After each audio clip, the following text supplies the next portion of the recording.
Good morning. It is Monday, the 15th of December. I'm Maeve McMahon, and this is Europe Today, Euronews' daily live fix of European news and analysis.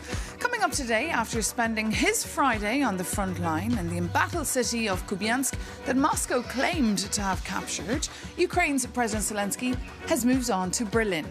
On his agenda, face-to-face talks with American officials, US Special Envoy Steve Witkoff and President Trump's son-in-law Jared Kushner. The Ukrainian president has hinted that Kyiv could drop its long-held ambition of joining NATO in return for Western security guarantees. For more on the talks and the latest attempts to end the ongoing war, I'm joined here in the studio by Maria Tadeo, our EU News editor. Good morning, Maria. Great to have you with us. So look, marathon talks taking place in Berlin. Any movement? Well, marathon talks because we understand they went on for more than 5 hours yesterday, Maeve, and they will continue this morning. Of course, the German Chancellor, who, to his credit, has really taken the lead now in the negotiations when it comes to the Europeans, hosting the Ukrainian President Volodymyr Zelensky and a U.S. delegation, which, as you alluded to, included Steve Witkoff, of course, that's the special envoy, but also Jared Kushner, who is the son-in-law to President Trump. And the two men, we should note, were instrumental, remember, in negotiating a ceasefire between Hamas and Israel. Now, in terms of the details, we have not heard from the Ukrainians. They argue they will only brief after the talks are completed today. But we did hear from the Americans, and hopefully we can put it up on the screen. Steve Witkoff yesterday saying we had in-depth discussions regarding the 20-point plan for peace, economic agendas, and more. Remember, initially this plan was 28. It was deemed to be too in favor of Russia. The goal now for Ukraine and the Europeans is to sway it in Kyiv's favor. As I say, not a lot has officially been confirmed. There has been speculation, however, that Ukraine could be prepared now to drop its ambition to join NATO if it can get NATO-like security guarantees. There has also been talk about fast-track EU membership. Of course, one of the dates that was floated was January 1st, 2027. The Ukrainians have not officially confirmed this, but I can tell you the diplomats I spoke with over the weekend said this is really not an option. It's not real. Ukraine cannot join in a year. But of course, you understand the logic here. The U.S. would offload some of the NATO responsibility to the EU, and the Ukrainians keep that momentum and that pressure to accelerate their talks. But as I say, diplomats telling me this is not feasible. We've got to be realistic. Got to be realistic. And of course, this week, Maria's crucial week for the European Union, for Brussels, as it strives to strike a deal on Ukraine's funding. What are the chances? What are the chances? Very difficult. We've talked about make or break crunch time. This is really now crunch time and decision time. Two things just very quickly. On Friday, the European Union taken now steps to keep the Russian frozen assets, which are held here in Belgium by Euroclear, permanently frozen. But of course, we know that the Belgians continue to resist it. But also a new element, Italy also reaching out to the Commission and saying, well, perhaps this is now the time to push for a plan B. However, those who favor the frozen assets and the reparations loans say there is no time for a plan B. We should go ahead with this. At this point, flip a coin. Flip a coin. Well, stay tuned to Euronews to find out, because, of course, that EU summit is taking place later this week. We've foreign affairs ministers gathering here today. So Euronews.com, of course, your source for all your news and analysis. Thank you so much, Maria Tadeo, for all that. But coming up, we'll be joined by Laurence Tubiana, the French economist and climate diplomat who served as France's climate change ambassador for the 2015 Paris Climate Conference, making her the architect of the landmark Global Climate Act. At 74, Laurence Tubiana still works tirelessly to try to combat climate change as CEO of the European Climate Foundation. So, Laurence Tubiana, thank you so much for taking time out to join us this morning on Europe Today. Hello, nice to have me. Yeah, great to have you this early on a Monday morning.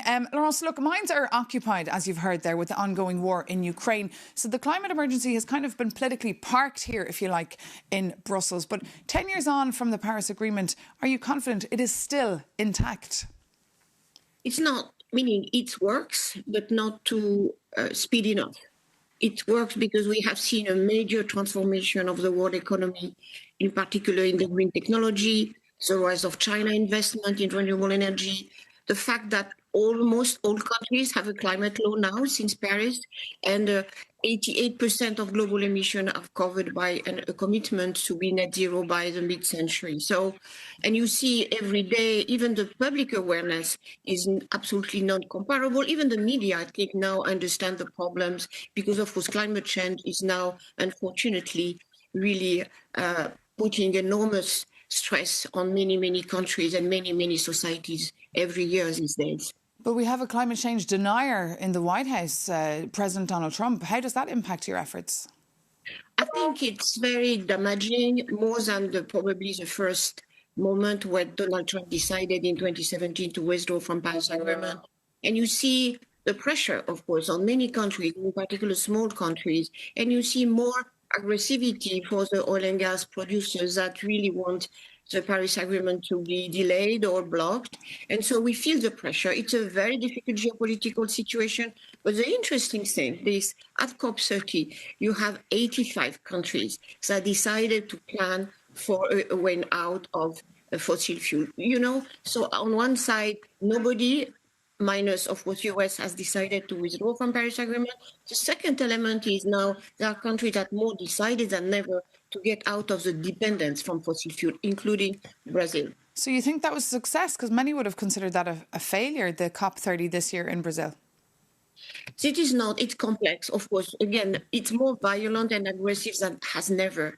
I haven't seen since my whole life working on climate, I've never seen such aggressivity from the US, including, as you know, the pressure in particular on Europe. And that's so important that Europe stand up and don't decide to go, you know, for more import for fossil fuel and LNG, even from US. We have to be independent, and economic security is energy security these days. And just finally, the EU wants to be carbon neutral by 2050. Do you think that's still achievable? I think it's achievable if we continue the good work that have been done all over the 5 last years. If we increase renewable energy, if we now decarbonize, of course, the industry, we can be there. And we will be in time for 2030, minus 55%, which was already enormous. And then I think we are in a good shape. Okay. On that positive note, we can bring that conversation to an end. Laurence Tubiana, thank you so much for joining us here this morning on Europe Today. Bye. But now, moving on, it is time to reflect on the deadly attacks on Bondi Beach this Sunday during Hanukkah celebrations that took the lives of at least 16 people. It was Australia's worst shooting since a massacre almost 30 years ago that saw the country then introduce some of the world's toughest gun laws. Political leaders across the European Union have sent condolences to Australia, expressing solidarity with the victims and their families. For more on this story, we're joined by Euronews' political correspondent, Stefan Kobe. Good morning, Stefan. Good morning, Thank you so much for being with us here. Tell us, what do we know so far? Well, what happened was that at least 2 gunmen opened fire at a crowd that was at Bondi Park, as you said, about 1,000 people. Many of them were participants of the Jewish Hanukkah festival. So the suspects opened fire at the crowd, sending panic crowds running in all directions. The attackers, by the way, were father and son, as police later said, 50 and 24 years old. One of them was killed in a shootout with law enforcement. The other one was shot and is in life-threatening condition in a hospital as we speak. Police also removed explosive devices found in a nearby vehicle. Police also said that there might be a third suspect, but they caution against any speculations as investigations, of course, continue. Australian authorities declared it an anti-Semitic terrorist attack and an act of, brutal force. Eyewitnesses reported that the gunmen were deliberately pushing aside bystanders who visibly were not participants of the Hanukkah festival. So that leads us to assume that it was a precise targeted attack on the Jewish community here at Bondi Beach. Australia's Prime Minister Anthony Albanese condemned the attack sharply, saying an